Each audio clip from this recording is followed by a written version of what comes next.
Hi, I'm Emily. Today, I'm going to read you the story of Staci, titled like this. Mom said the family party was canceled, but when I happened to show up, I found them celebrating without me. Don't make a scene, or we'll disown you, hissed Dad, so I kept quiet. But did it? 2 weeks later, my door was shaking. Well, let's go. I'm Staci, 30 years old, and I work as a crisis manager. For the past 3 years, I've been saving every penny I could for one thing, buying my own apartment. I had managed to save exactly $150,000, which was enough for a decent down payment in my area. My family knew about my savings plan. I talked about it all the time because I was so excited about finally having my own place. My parents seemed proud of me. My older brother, Mike, always joked that I was the responsible one in the family. But my older sister, Emily, she had a different reaction every time I brought it up. Emily is 33 and married to a guy named Dave. They've been running some kind of consulting business together for about 5 years now. I never really understood what they consulted about, but they always seemed to be struggling financially. Emily would complain about cash flow problems, clients not paying on time, and having to let employees go. I'd helped them out before with small amounts. $2,000 here, $3,000 there, nothing huge, just enough to help them make payroll or cover some emergency expense. A week ago, we all met for our monthly family dinner at my parents' house. It was supposed to be a nice evening. Mom made her famous pot roast, Dad opened a bottle of wine he'd been saving, and we were all catching up. That's when Emily dropped the bomb. "Staci, I need to talk to you about something important," she said, putting down her fork and looking directly at me. "Dave's business is in serious trouble. We need money to save it, and we need it fast." I could feel the whole table go quiet. Mom and Dad stopped eating and just stared at us. "How much are we talking about?" I asked. $150,000. I nearly choked on my wine. "Are you serious? That's literally all the money I've saved for my apartment. I know it's a lot, but we're desperate. If we don't get this money, we're going to lose everything." I took a deep breath and tried to think clearly. This is what I do for a living, help businesses in crisis. "Emily, instead of just throwing money at the problem, why don't I help you guys reorganize? I can look at your books, figure out where you're bleeding money, maybe help you restructure your debt, or downsize your operations. That would be way more effective than just—" "We don't need your advice," Dave interrupted, speaking up for the first time. "We know our business better than you do. We just need capital." "But Dave, if you don't fix the underlying problems, you're just going to burn through this money and be back in the same situation in 6 months." Emily's face was getting red. "We're not asking for business advice, Staci. We're asking for help from family." I looked around the table. Mom and Dad were just sitting there, not saying anything.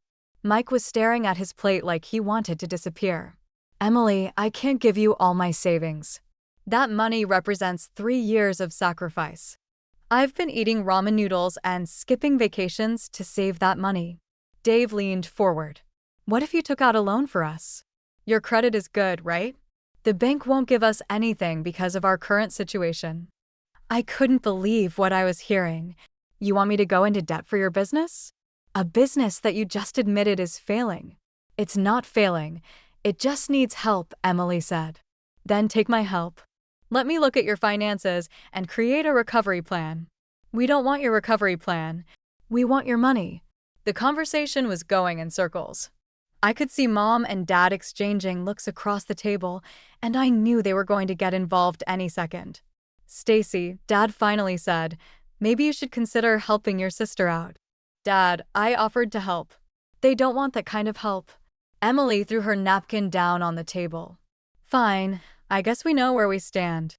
She looked at Dave. "Come on, let's go." After they left, the rest of dinner was incredibly awkward. Mom kept sighing and shaking her head. Dad made comments about family loyalty. Mike just tried to change the subject, but nothing worked. "You know, Staci," Mom said as I was getting ready to leave, "you could have handled that better." "How?" by agreeing to give her all my money for a business that's clearly not working, by being more supportive of your sister when she's going through a hard time. I drove home that night feeling terrible but also angry. I knew I was right about the business thing. You can't just throw money at a failing business and expect it to magically get better. But Emily was my sister, and seeing her so upset made me feel awful. Now, a week later, I was getting ready for our family party. I'd given Mom $1,500 to cover all the food and decorations because I wanted to show that I was still committed to the family even after the fight with Emily. The party was supposed to happen this weekend, and everyone would be there. Mom, Dad, Mike and his wife Jenny with their 2 kids, Emily and Dave with their 3 kids, plus Dave's parents and Jenny's parents. I was actually looking forward to it. I had even picked out a gift for Emily's youngest daughter, Emma, who had just turned 7. It was an art set she'd been wanting, and I thought maybe it would be a nice peace offering. But then, on Tuesday morning, my phone rang. It was Mom. "Staci, I have some bad news about the party. We're going to have to cancel it." My heart sank. "Why?" "Emily doesn't want to come if you're going to be there, and Mike says if Emily's not coming, then there's no point in having a family party." I felt like I'd been punched in the stomach. "Mom, I offered to help her. I just wouldn't give her all my savings." There was a long pause. "I think you made your choice, Staci. Now we all have to live with the consequences." She hung up before I could say anything else. The week after Mom canceled the party was weird. I tried to focus on work, but I couldn't stop thinking about my family. Part of me felt guilty. Maybe I should have just given Emily the money and dealt with the consequences later. But the logical part of me knew that wouldn't have solved anything. Their business had fundamental problems that money alone couldn't fix. By Friday, I'd made up my mind. I was going to go see my parents anyway. The party might be canceled, but that didn't mean I had to cut off contact with them completely. I'd been avoiding them for a whole week, and that wasn't helping anyone. I decided to bring Mom her favorite apple cinnamon pie from a bakery downtown that she always raved about. Saturday morning, I got dressed and drove over to my parents' house. It was the day the party was supposed to happen, and I felt sad thinking about what we were missing. But when I pulled into their driveway, I saw something that made my blood run cold. There were cars everywhere. Mike's silver Honda was there. Emily's blue minivan was parked right behind it, and there were 2 other cars I didn't recognize. My hands started shaking as I sat in my car, staring at the house. Through the front window, I could see people moving around inside. I could hear music playing and the sound of children laughing. They hadn't canceled the party. They just canceled me. I sat there for a full minute, trying to process what I was seeing. Then I grabbed the pie box and got out of the car. I wasn't going to just drive away. I had a key to their house, and I was going to use it. I walked up to the front door and let myself in. The living room was full of people. Mom, Dad, Mike, Jenny, their kids, Emily, Dave, their kids, and 2 older couples I assumed were the in-laws. Everyone was talking and laughing, and there were balloons and streamers everywhere. It looked exactly like the party we'd planned. For a few seconds, nobody noticed me. Then Jenny looked up and saw me standing in the doorway, holding the pie box. "Oh," she said quietly, and suddenly everyone in the room turned to look at me. The silence was deafening. All the adults were staring at me with guilty expressions, except for Emily, who had a smug little smile on her face. Well, Emily said loudly, "Look who decided to show up." Dave whispered something in her ear, and she actually laughed, not a surprised laugh, but a mean one, like she was enjoying this. I looked around the room at all these people I'd known my whole life, people I'd bought Christmas presents for, people I'd helped move and babysat for, and I realized they all knew. They all knew I wasn't supposed to be here. They all knew I'd been lied to. "Staci," Mom jumped up from the couch and practically ran over to me. "What are you doing here?" "I brought you a pie," I said, my voice coming out smaller than I intended. "You need to come to the kitchen," Mom said, grabbing my arm. Dad followed us, closing the kitchen door behind him. Staci, you can't be here, Mom said immediately. Why not? You told me the party was canceled. Mom and Dad looked at each other. We didn't cancel it, Dad said. We just decided you shouldn't come. You lied to me. We didn't lie. We just thought it would be better this way. I felt like I was going to throw up. Better for who? For everyone, Mom said. Emily doesn't want to see you, and we didn't want to deal with the drama. What about what I want? What about the $1,500 I gave you for this party? Staci, you need to calm down, Mom said. I need to calm down? You guys planned this whole thing behind my back. You lied to me and humiliated me in front of the whole family. We wouldn't have had to do any of this if you'd just helped your sister when she needed it, Dad said. I offered to help her. She didn't want my help. She wanted my money, and I said no. So now she doesn't want to see me, and you're okay with that. Mom shrugged. Emily's husband is going through a really hard time. His parents are here, and they don't want any family drama. So you chose her over me? We chose to keep the peace, Dad said. I stared at them both. These were the people who'd raised me, who'd taught me right from wrong, who'd always told me that family was the most important thing, and they were acting like I was some kind of troublemaker just because I wouldn't give away my life savings. Do you think I'm worth less than Emily? I asked. What kind of question is that? Mom said. A simple one. Do you think my value in this family is determined by how much money I'm willing to give away? Dad's face got red. Stop playing the victim, Staci. You're not willing to sacrifice for your family. I looked at both of them, and suddenly I remembered something. Last year, I'd helped them invest a chunk of their savings in some tech stocks that had done really well. They'd made a lot of money from that investment, probably more than the $150,000 that Emily wanted. Does Emily know about your investment portfolio? I asked. Both of them went pale. Does she know that you made almost $200,000 from those stocks I helped you pick? Staci, don't you dare, Mom hissed. If you make a scene out there and tell everyone about our private financial business, we will never speak to you again, Dad said. I looked at both of them and I realized something. I didn't want to be here anymore. I didn't want to fight with them or try to convince them that I wasn't the bad guy. I was tired of feeling guilty for making a reasonable decision about my own money. Fine, I said. I'll leave. I turned around and walked back through the living room. Everyone was still staring at me. As I got to the front door, Emily called out loudly, "Bye, Staci. Thanks for stopping by, but you're not welcome here." I turned around and looked at her. She was sitting on the couch with Dave's arm around her, smiling like she'd won some kind of prize. You're right, I said. I'm not welcome here. And I walked out. I drove home in a complete rage. My hands were shaking so badly I could barely hold the steering wheel. I kept replaying what had just happened. The look on everyone's faces when they saw me, Emily's smug smile, my parents treating me like I was some kind of criminal. When I got to my apartment, I was so angry I felt like I might throw up. I needed to do something to calm down before I completely lost it. I took a cold shower, which helped a little. Then I made myself some mint tea and sat on my couch, trying to process everything that had happened. The worst part wasn't even that they'd lied to me. It was that they all thought it was okay. Every single person in that room knew I wasn't supposed to be there, and they were all fine with it. They'd probably been talking about me before I showed up, maybe even laughing about how they'd fooled me. I spent the rest of the day trying to distract myself with Netflix and cleaning my apartment, but I couldn't stop thinking about it. Around 7 o'clock in the evening, my phone buzzed with a notification.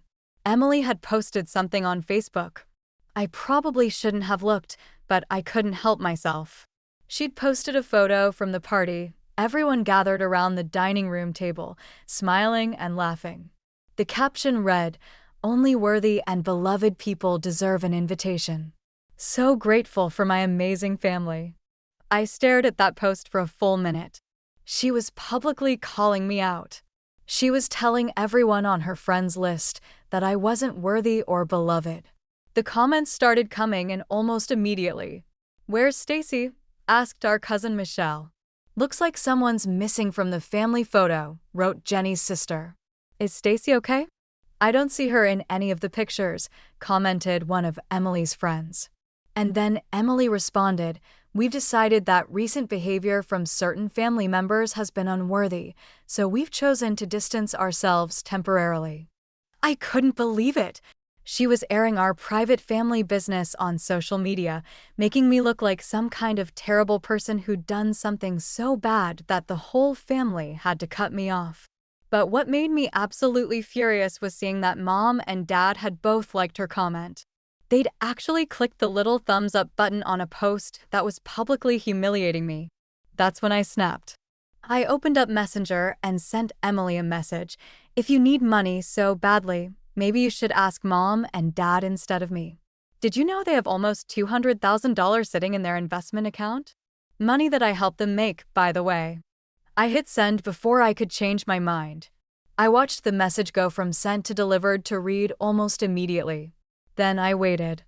I figured Emily would either call me screaming or send me an angry message back, but she didn't respond at all. An hour later, I noticed she'd stopped the Facebook post entirely. I decided I was done with all of them.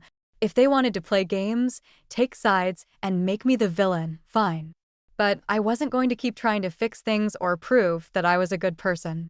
I was tired of fighting for a place in a family that clearly didn't want me. I blocked all of their phone numbers. I blocked them on Facebook, Instagram, everywhere. If they wanted their little exclusive family club, they could do it without me. For 2 weeks, I had perfect peace and quiet. No drama, no guilt trips, no one demanding money from me or making me feel bad for making reasonable decisions. I worked, I watched movies, I started looking at apartments online again. It felt good to remember why I'd been saving money in the first place. But then, on a Tuesday evening, someone started pounding on my apartment door. I was in my pajamas, watching TV, when the banging started. It was so loud and aggressive that I jumped off the couch and ran to the door. I looked through the peephole and saw Mom and Dad standing in the hallway. They both looked furious. Staci, Dad yelled, "Open this door right now. We know you're in there." Mom shouted. I stood there, frozen. I hadn't talked to them in 2 weeks, and now they were showing up at my apartment, yelling at me. "Whatever you have to say, you can say it from out there," I called through the door. "Fine," Mom yelled. "You want to do this in the hallway where all your neighbors can hear? You had no right to tell Emily about our private financial business." I almost laughed. "Oh, so now it's private?" "But my money was everyone's business." "That's completely different," Dad said. "How is it different?" "Because now Emily is demanding that we give her the money," Mom screamed. "We told her no, obviously. That money is for our retirement." "So she's upset with you now?" "She's not speaking to us," Dad said. "She won't let us see the grandkids. She says we're all hypocrites." I felt a little spark of satisfaction. "Well, she's not wrong about that. This is all your fault," Mom said. "You need to fix this." "How is this my fault?" "I didn't tell you guys to lie to me or exclude me from the family party. You stirred up trouble by telling Emily about our money." "I told her the truth, something you guys seem to have trouble with." "Staci, you need to call your sister and straighten this out," Dad said. "This family is falling apart because of you." The family was already falling apart. I just stopped pretending it wasn't. "If you don't fix this, we'll never forgive you," Mom said. I looked through the peephole at both of them. They were standing there, demanding that I clean up the mess they'd made, threatening me, acting like I owed them something. "You know what?" I said. "I don't want your forgiveness. I'm done with all of you. Now get away from my door before I call the police." They stood there for another minute, arguing with each other in whispers. Then I heard Dad say, "Come on, Linda, she's not going to help." "This isn't over, Staci," Mom called out as they walked away. But for me, it was over. I was done fighting with them, done trying to prove I was right, done caring what they thought about me. The next morning, I called my boss and asked about that transfer to our branch office in Colorado. He said the position was still available if I wanted it. 2 weeks later, I was packing up my entire life into boxes. I'd found a nice apartment online in Denver, and the moving truck was coming on Friday. I didn't tell anyone I was leaving. I'd changed my phone number after my parents showed up at my door, so they couldn't bother me with calls anymore. I just wanted to disappear and start fresh somewhere new. The job in Colorado was actually a promotion. I'd be supervising the crisis management team at the Denver office. Better pay, better title, and, most importantly, no family drama. I was excited about it. Moving day went smoothly. I drove my car behind the moving truck for 12 hours, listening to podcasts and music, feeling lighter with every mile I put between myself and my old life. Denver was amazing. The mountains, the clean air, the fact that nobody knew anything about my family situation. It was exactly what I needed. I threw myself into work and started making new friends. For the first time in months, I felt actually happy. I loved my new apartment too. It was in a great neighborhood with coffee shops and bookstores, and I could see the mountains from my bedroom window. I started seriously looking at places to buy now that I was settled and had my promotion. 3 months passed without any contact from my family. I didn't miss the drama, but I did sometimes wonder how everyone was doing. Were Mom and Dad still fighting with Emily? Was Mike caught in the middle? Did any of the kids ask where I was? But I didn't reach out. I was building a new life, and it was going well. Then, one evening, I got an email, not a text or a phone call, but an actual email. It was from Emily.